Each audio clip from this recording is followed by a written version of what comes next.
ఒక చిన్న గ్రామంలో లక్ష్మి అనే అత్తగారు ఆమె కోడలు దీప్తి కలిసి ఉండేవారు. లక్ష్మి చాలా కష్టపడి తన కొడుకును పెంచింది. కానీ కొడుకు ఉద్యోగం కోసం నగరానికి వెళ్ళిపోయాడు. ఇంట్లో అత్తాకోడలు మాత్రమే ఉండేవారు. దీప్తి కొత్తగా పెళ్ళై వచ్చిన అమ్మాయి. ఆమెకి తన పుట్టింటి మీద చాలా ఇష్టం. ప్రతి చిన్న విషయానికి నేను మా ఇంటికి వెళ్తాను అని చెప్పేది. ఒకరోజు లక్ష్మి, కోడలా ఈరోజు పండుగ ఇంట్లోనే ఉండు, మనం కలిసి వంట చేద్దామని అంది. కానీ దీప్తి, అత్తయ్యగారు మా ఇంట్లో కూడా పండగే, నేను అక్కడికి వెళ్ళాలి అని అంది. లక్ష్మి నిశ్శబ్దంగా తల ఊపింది. దీప్తి వెళ్ళిపోయింది. అక్కడ ఆమెను ఎంతో ప్రేమగా చూసుకున్నారు. కానీ 2 రోజులు గడిచాక ఆమెకి ఏదో లోటు అనిపించింది. అత్తగారి మాటలు, ఇంటి వాతావరణం గుర్తొచ్చాయి.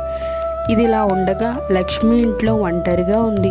పండుగ రోజును కూడా తను ఒంటరిగా వంట చేసుకుని తినింది. తన కొడుకు కోడలు కలిసి ఉండాల్సిన సమయంలో ఒంటరిగా ఉండడం ఆమెకు బాధ కలిగించింది. కొన్ని రోజుల తర్వాత దీప్తి తిరిగి వచ్చింది.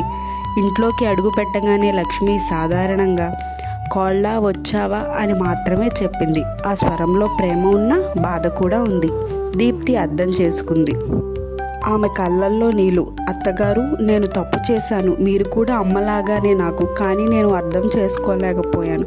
లక్ష్మి చిరునవ్వుతో, "పర్వాలేదు కోడలా, అమ్మింటి ప్రేమ వేరే, ఇక్కడ బాధ్యత వేరే, రెండింటినీ సమతుల్యతం చెయ్యాలి." ఆ రోజు నుండి దీప్తి మారిపోయింది. పండుగలు, చిన్న సందర్భాలు అన్నింటినీ అత్తింట్లోనే కలిసి చేసుకునేది. ఆమె అత్తను నిజమైన అమ్మగా భావించింది. కొన్ని రోజుల తర్వాత కొడుకు కూడా ఇంటికి వచ్చాడు. ఇంట్లో నవ్వులు, ఆనందం మళ్ళీ తిరిగి వచ్చాయి. లక్ష్మి సంతోషంగా అనుకుంది, ఇంటి ఆనందం డబ్బుతో కాదు, మనసులతో వస్తుంది.